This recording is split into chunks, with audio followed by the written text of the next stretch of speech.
Buenos días, hermanos. Feliz sábado. Estoy muy contento de estar aquí esta mañana. El tiempo se ha ido rápidamente, ¿verdad? La semana pasó y pues se está terminando nuestra estadía en Chihuahua, pero la he disfrutado. Yo aprecio mucho las atenciones, la asistencia de los que pudieron estar durante la semana. Aprecio el trabajo de algunas comisiones, como la comisión de música con el hermano Fierro, y a cada uno de los que participaron, ¿verdad? Hemos podido visitar durante la semana algunos de ustedes en sus hogares y compartir algunas palabras de ánimo. Ayer tarde tuvimos el privilegio de estar un rato ahí en la sala fúnebre de la hermana Catita y compartir algunas palabras de ánimo de la palabra de Dios para los hermanos y algunos miembros de la familia que quizás no son adventistas, para dar ánimo e inspiración. Y en fin, esta mañana tuvimos el privilegio de estar con los hermanos de Maranata. Yo encontré que ahora se llama Maranata. Yo dejé la iglesia de Revolución, pero ya no se conoce, de una fachada muy bonita, ¿verdad? Y tiene un espacio que los de la iglesia central lo envidiarían si no fueran cristianos, ¿verdad? Y esta tarde vamos a estar con ellos también.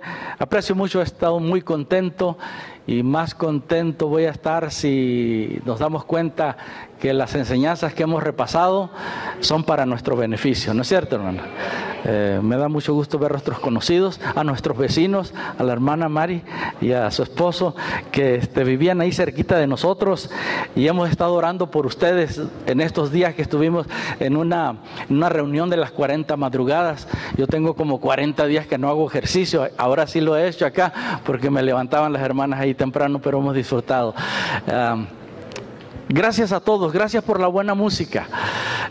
Una palabra de proyección. Siento que esta iglesia no es anforizada, no se estira y ya los miembros no caben. Algo va a haber que hacer, ¿verdad?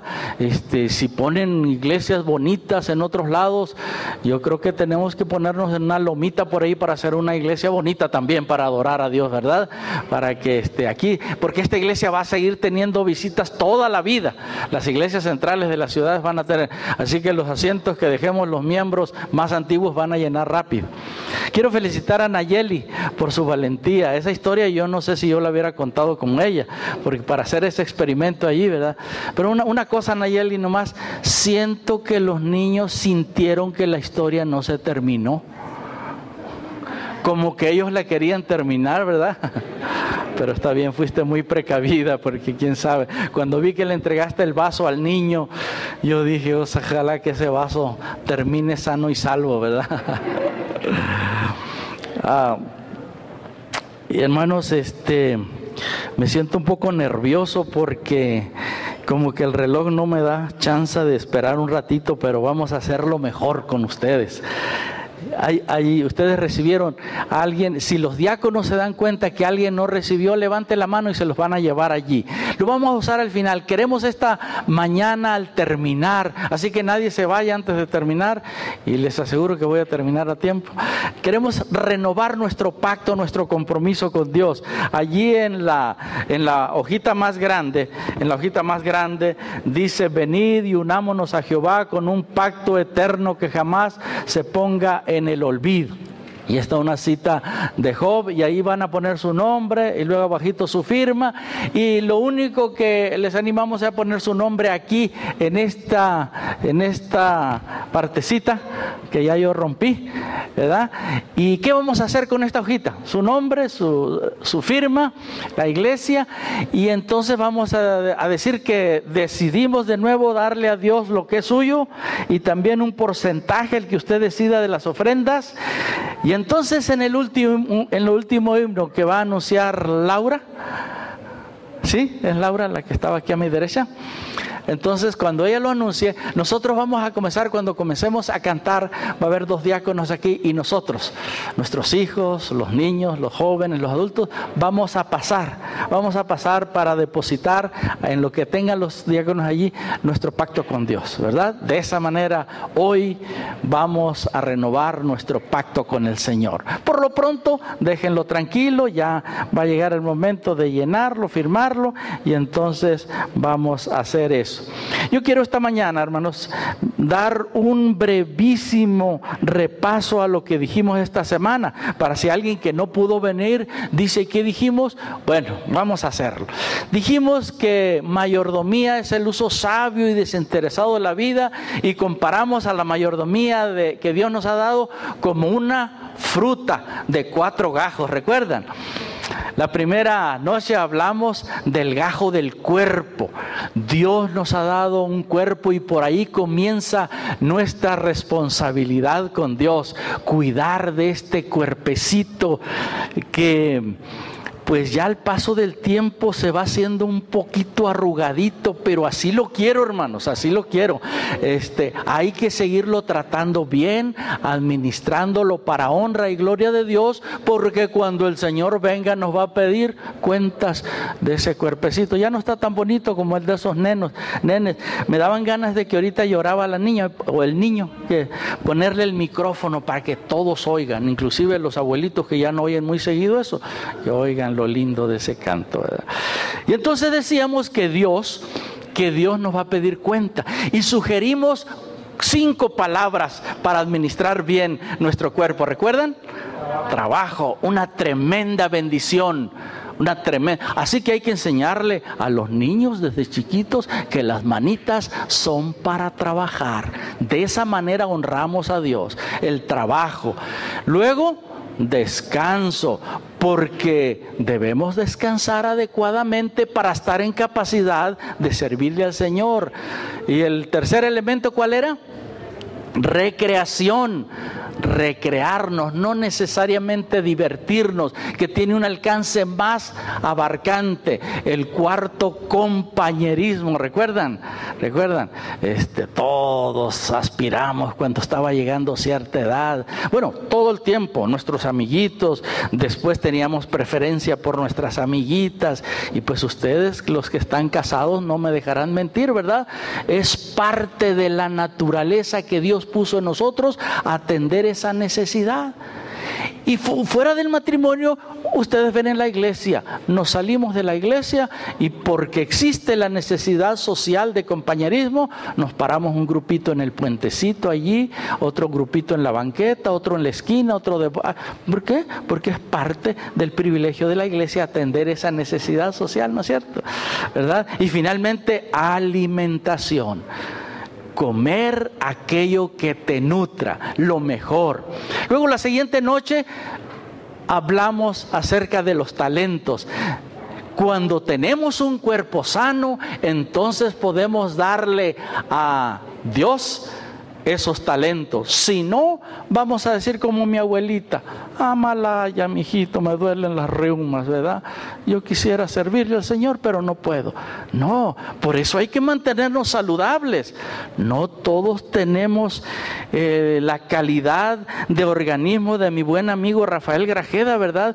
Que teniendo ya más de 60 años, todavía parece como si tuviera 18. Bueno, de todas maneras, cada uno de nosotros debiéramos hacer lo mejor para mantener, porque yo no voy a dar cuentas de su organismo, voy a dar cuentas del mío, y a cada quien le toca dar cuentas. Así que tratemos bien nuestro cuerpo, y entonces nuestros talentos démoslo al Señor para honra y gloria suya. Hablamos de esa noche, de esa ilustración que a mí me encanta, del viejo violín que fue tocado por una mano maestra, ¿recuerdan? Y salió una canción bella. El Señor puede sacar una canción bella de nosotros, aunque estemos viejos, para honra y gloria de su nombre, si ponemos nuestros talentos a su servicio. Luego la siguiente noche hablamos del tiempo. Y me quitaron el otro árbol. Aquí tenían un ramo amarillo muy bonito. Y yo los comparé, ¿verdad? Los dos ramos. Dijimos que el fruto del árbol de la vida lo comparábamos al tiempo. Que Dios quería que el hombre viviera indefinidamente, para siempre. Y ese fruto era para eso. El hombre al comerlo debía saber que era la provisión que Dios tenía para que el hombre viviera para siempre.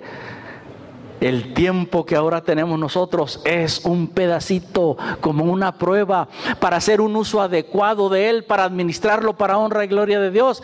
Y si nosotros usamos estos poquitos años, 60 o 80 que Dios nos dé, no es tan importante cuántos, lo importante es cómo los estamos administrando. Si lo hacemos bien, el Señor te dirá: bien, buen siervo fiel. Fuiste fiel en los 60, en los 70 u 80, entonces toma la eternidad para ti. Eso es lo que te espera, eso es lo que me espera. Y luego fuimos con el otro elemento la siguiente noche, el árbol del conocimiento del bien y del mal, cuyo fruto nuestros primeros padres no debían tomar. Era la prueba de 5 palabras. ¿Recuerdan los que asistieron? De nuestra fe, de nuestra obediencia, de nuestro amor, de nuestra gratitud y de nuestra lealtad. Eso es lo que Dios quería probar con ellos. Qué pena que Eva y Adán le creyeron más al enemigo que a Dios. A veces así nos pasa. Depende para dónde pongamos los oídos, nuestras bocinas, ¿verdad? Pues si queremos oír la otra voz, la vamos a poder oír, pero yo animo para que todos nosotros oigamos la voz de nuestro Creador. Su consejo, que siempre será el mejor para nosotros, ¿verdad?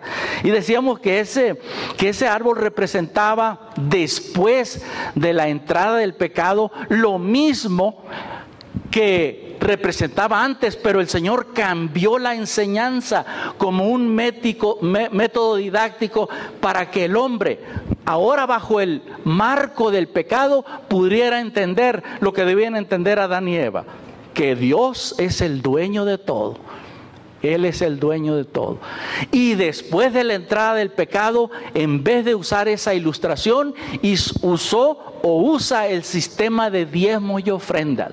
Cuando nosotros apartamos nuestro diezmo y nuestra ofrenda, estamos diciéndole a Dios que creemos que Él es el dueño de todo y que nosotros somos sus mayordomos, y nos complace en tener ese cargo de mayordomos, reconociendo, dando lo que es suyo y usando con gratitud lo que queda en nuestra bolsa, Alguien una vez pidió bautizarse con todo y cartera porque necesitaba la cartera bautizarse. Bueno, respeto ese pensamiento, pero a mí me parece que si se bautiza el corazón, se va a bautizar todo lo que tú eres y todo lo que tú tienes, ¿no es cierto?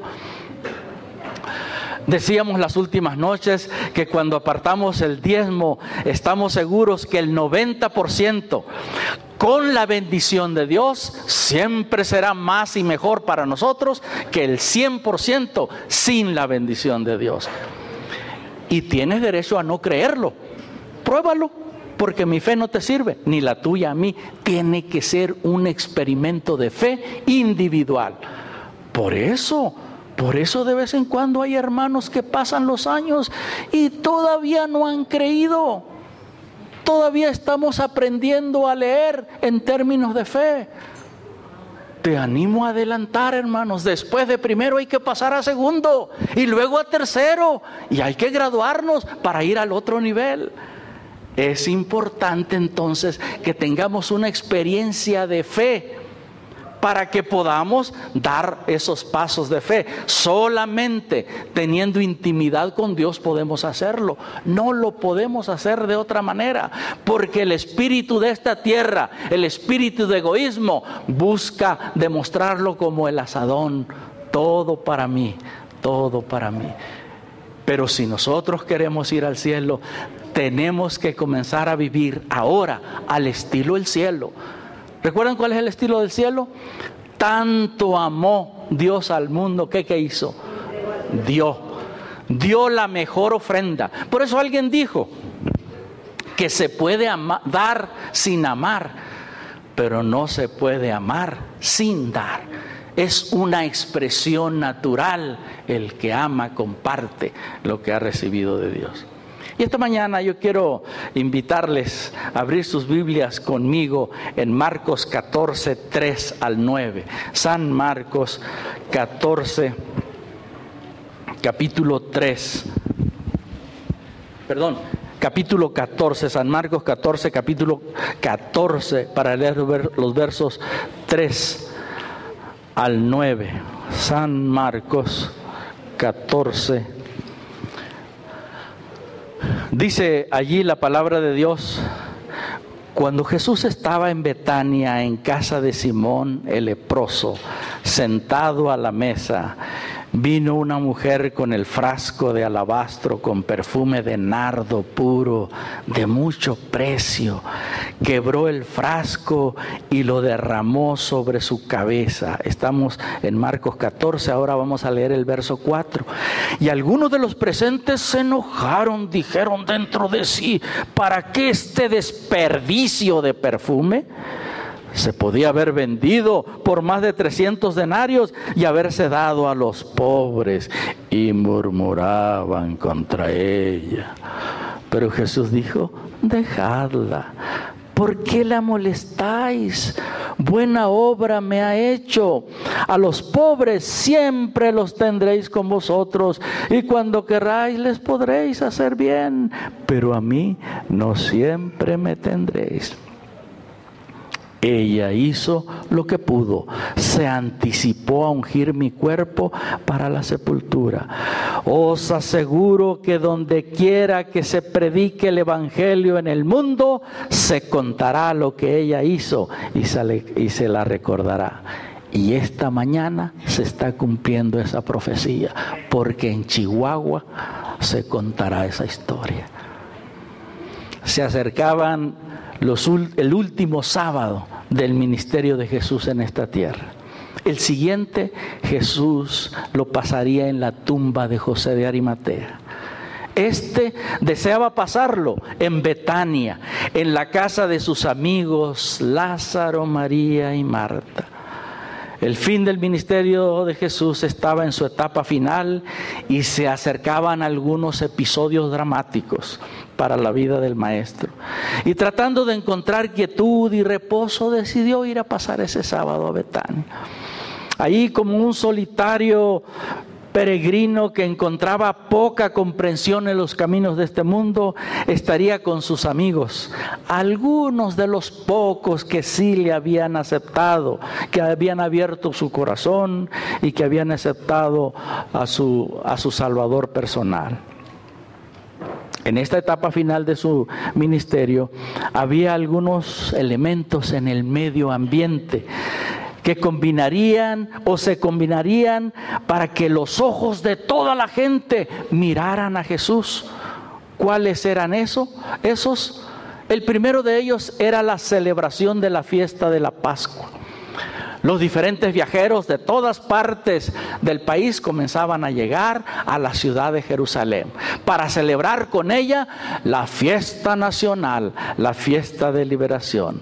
Los preparativos de la fiesta de la Pascua estaban avanzando, la excitación de la ciudad se sentía, viajeros aquí, viajeros allá, propios y extraños venían, y entonces la multitud, el comercio se estaba moviendo, los comerciantes estaban aprovechando, y entonces se estaba llegando el momento cuando se daría por terminada la etapa final del ministerio de Jesús.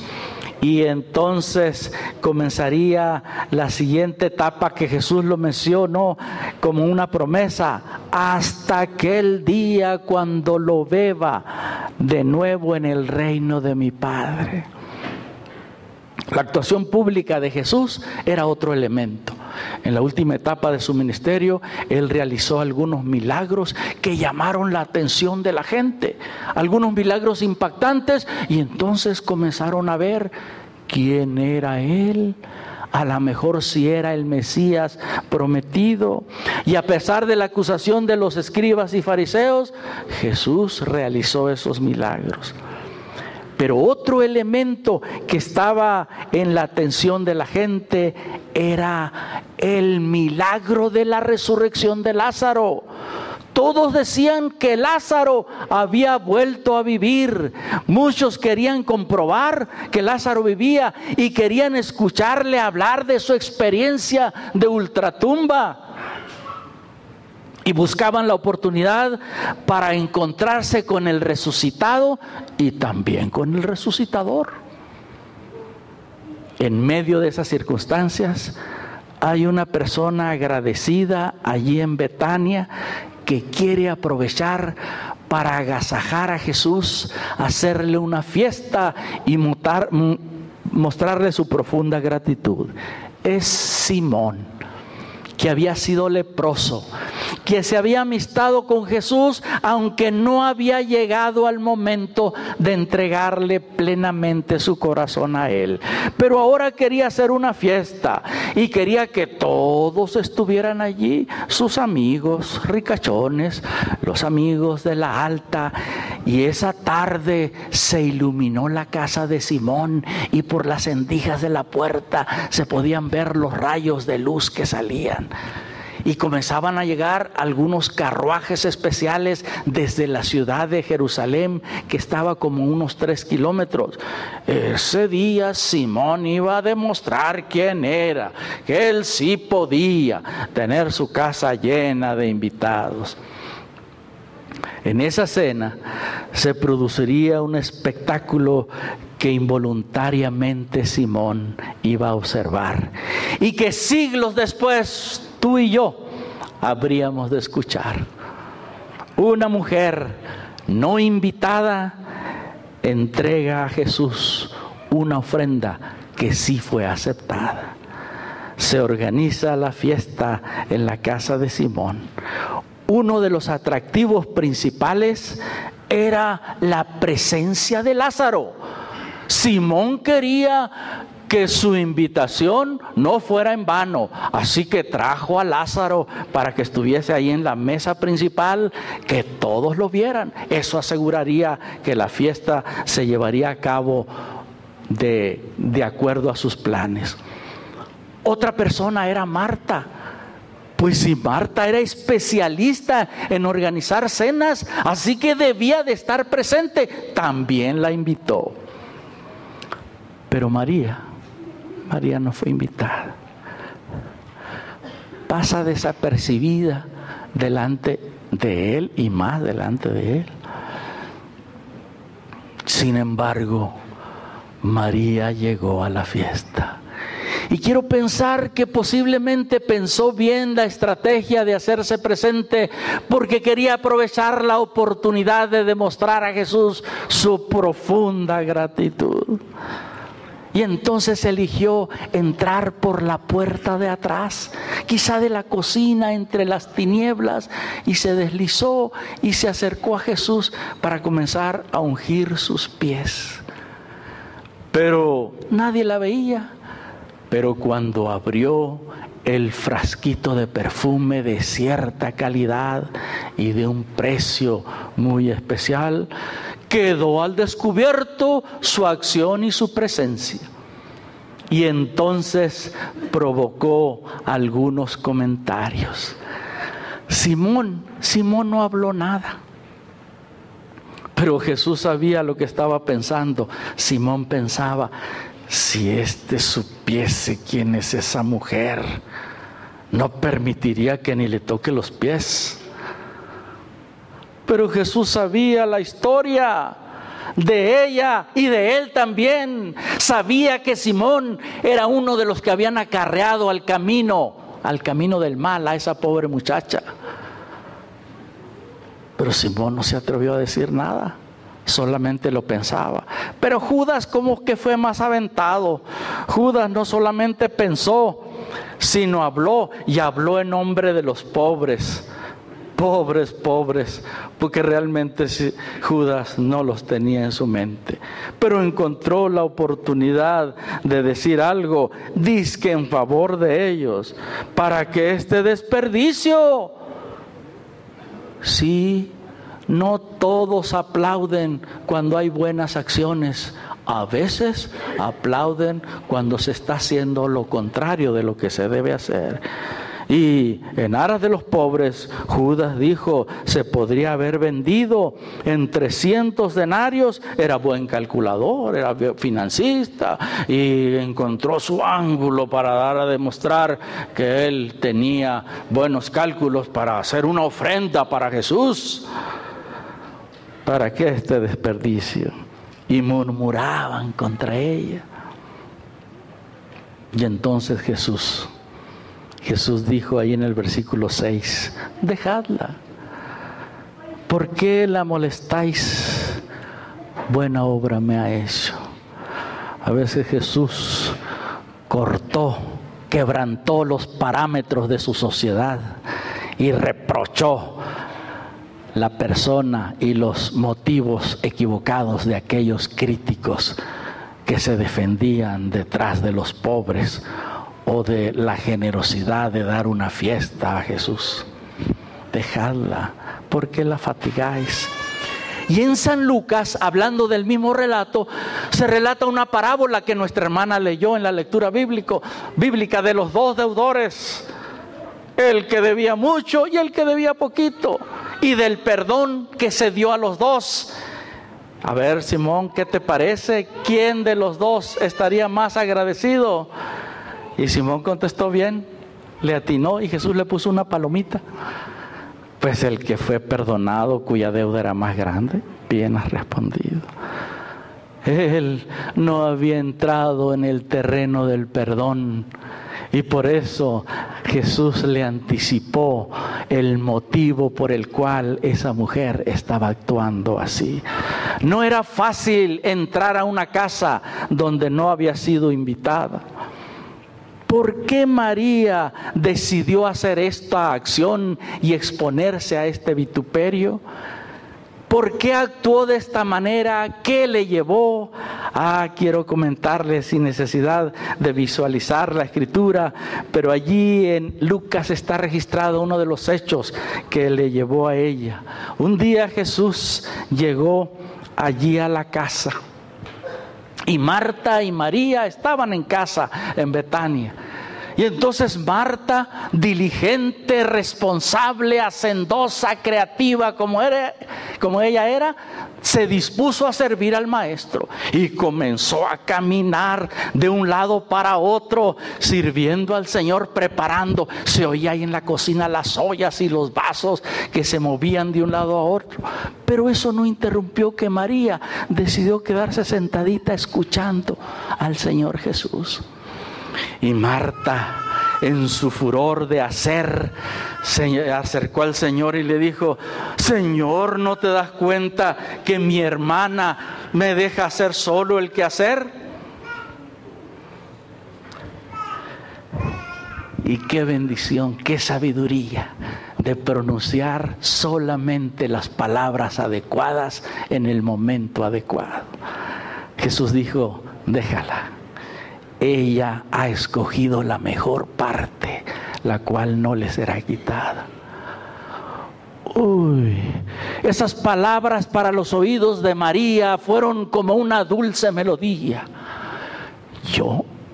La mejor decisión, la mejor parte. Si María era siempre la tonta, la que cometía los errores, la que trajo oprobio al apellido de la familia, la que hacía todas las cosas mal, siempre se equivocaba. Y ahora el Señor le dice: ella ha tomado la mejor decisión. ¿Cómo estaba agradecida María con ese hombre que parecía conocerla y que entendía su motivación? Ese era un motivo por el cual María decidió hacer eso esa noche en vísperas del sacrificio de Jesús. Pero hay otro hecho que quiero mencionar también. Un día el hermano de María enfermó y ante la ausencia de Jesús murió. Parecía que nadie se interesaba en sus lágrimas, en su pesar. Pero 4 días después Jesús se presentó y se presentó para impactar a esas hermanas tristes y vestidas de luto con que su hermano Lázaro volvería a vivir. Y cuando Jesús ordenó: Lázaro, ven fuera, él se paró y entonces pidió que le quitaran sus vendas mortuorias, y los tres llegaron a casa otra vez. ¡Qué bendición! ¡Qué privilegio! Una familia unida, completa otra vez. Como un anticipo de lo que el Señor quiere hacer con todas aquellas familias que hemos perdido un ser querido. Y ahí está la ausencia, ahí está la silla vacía, esperando el momento cuando la familia vuelva a estar unida. María estaba contenta, feliz, pletórica de gratitud. Así que ese era el otro motivo. Pero había otro más que quiero recordarles. Ustedes lo saben. Un día, mientras Jesús enseñaba, quizá la clase de escuela sabática ahí en el templo, por eso de las 10 de la mañana, de repente viene una turba e interrumpe la clase. Maestro, mira a esta mujer, la encontramos en el acto. ¿Te fijas? Moisés nos mandó que en casos así, disciplina eclesiástica, ¿verdad? En casos así, la apedreemos para cumplir con la ley. Dinos tú qué dices. Realmente estaban más interesados en la respuesta de Jesús que en todo lo demás, porque ya la tenían a esa mujer como alguien, como basura. Pero querían saber si podían esa mañana entrampar a Jesús para sus propios propósitos. Dinos, Señor, ¿qué hacemos? Y a lo mejor se salieron al patio de la casa, ahí en la arenita. Y los acusadores: Señor, tú te la sabes de todas, dinos qué hacemos. Y la pobre mujer aquella, enrollada en su vergüenza, con los cabellos torcidos sobre su rostro, esperando la primera piedra, y pienso que poniendo sus mandíbulas duras, esperando que cayera la primera pedrada, porque también sabía la tradición. El Señor, en vez de contestar, comenzó a escribir en la arena. Y mientras los acusadores no sabían, no descifraban, importunaban a Jesús, le decían: responde, maestro. Y entonces Jesús les dijo: el que esté sin culpa, tire la primera piedra. ¡Ay, qué sabiduría! Jesús no iba a estar al margen de la ley. Pero esos pobres, corrompidos, pecadores, acusadores, que estaban cumpliendo el papel de Satanás, también eran el objeto de salvación de ese Salvador que vino a esta tierra a buscar y a salvar lo que se había perdido. Y por eso en esas palabras no solamente estaba otorgando salvación a esa pobre mujer, sino que estaba ejerciendo esa atracción con lazos de amor, como dice el profeta: el que esté sin culpa, tire la piedra el primero. Y el resto de la historia la conocemos. Comenzaron a irse. Y cuando Jesús y María quedaron solas, Jesús le dice a la mujer: ¿nadie te ha acusado? ¿Nadie te ha tirado piedras? No, Señor. Entonces Jesús pronunció esa melodía que quedó en la mente y en el corazón de María por todo el resto de su vida: ni yo te condeno, vete y no peques más. ¡Oh, gracia del Señor! ¡Qué hermosas palabras! Cuando debía morir, se le otorgaba el perdón. Cuando debía desaparecer del escenario, comenzaba para María una vida de oportunidad para no ser ya un objeto de crítica, para no ser una paria de la sociedad, sino para ser un elemento de contribución, para ser una vocera de Jesús. Recuerdan que después de la resurrección fue ella la primera que anunció la resurrección de Jesús. Porque de allí en adelante María inició una vida totalmente diferente.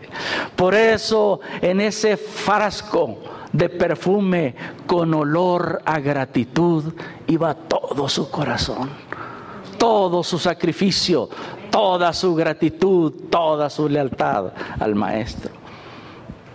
El Señor está por morir. Y de alguna manera el cielo ha impresionado a María para detectar el itinerario de Jesús y saber que pronto desaparecerá de entre ellos. Y entonces el cielo, que ha revelado esto, le da la oportunidad para que ella haga lo que tiene que hacer. Y miren lo que dice el hermoso librito deseado de todas las gentes. El don fragante que María había pensado prodigar al cuerpo muerto del Salvador, lo derramó sobre él en vida. En el entierro, su dulzura solo hubiera llenado la tumba, pero ahora llenó su corazón con la seguridad de su amor y de su fe. Qué bonito. Actúa a tiempo. Cuando yo voy a los viejos cementerios y veo no solamente flores, sino hasta tremendas casas allí para los muertos, digo, ¿por qué esos familiares no se las hicieron en vida para que las disfrutaran? ¿Por qué no entregamos a nuestros amigos, a nuestros vecinos, un ramo de flores hoy que lo pueden oler, que lo pueden disfrutar? No estoy diciendo que el recuerdo de nuestros seres amados no merece eso, pero ¿por qué no aprovechar para hacer una acción que se disfrute mutuamente y que nos edifique mutuamente? Sí, María actuó a tiempo cuando el Señor pudo disfrutar de la fragancia, no solamente del perfume, sino del corazón que lo estaba otorgando. Pero María, al derramar, sigue diciendo, su ofrenda sobre el Salvador, mientras él era consciente de su devoción, le ungió para la sepultura.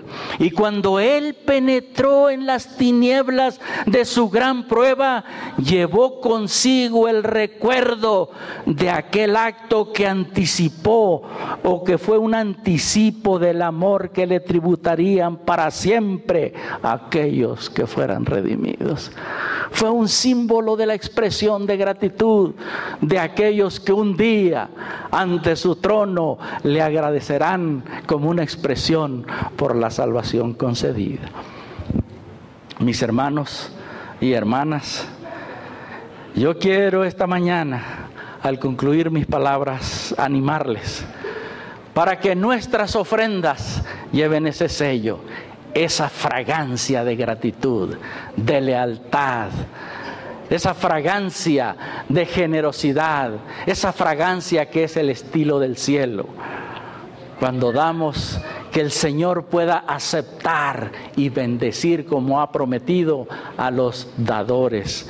Agrega la cita que mencioné en la página 515, se levantarían y caerían los reinos. Los nombres de los monarcas y conquistadores serían olvidados, pero la acción de esta mujer sería inmortalizada en las páginas de la historia sagrada, hasta que el tiempo no fuera más. Aquel vaso de alabastro contaría la historia del abundante amor de Dios para con la especie caída. Y tus ofrendas y las mías, tus dádivas y las mías, como María, solamente pueden ser un eco de ese gran amor de Dios que el cielo manifestó para tu salvación y para la mía. Mis hermanos, que como mayordomos del Señor en esta tierra, por el poquito tiempo que nos queda, podamos ejercer esa responsabilidad delante del cielo con lealtad, con gratitud, con responsabilidad, anunciando el grande amor de Dios. Y que tus dádivas, tus ofrendas, tu vida, tu servicio, tus energías puedan ser esa dulce fragancia que el Señor pueda aprobar. Que Dios nos guarde y nos acompañe siempre, es mi oración.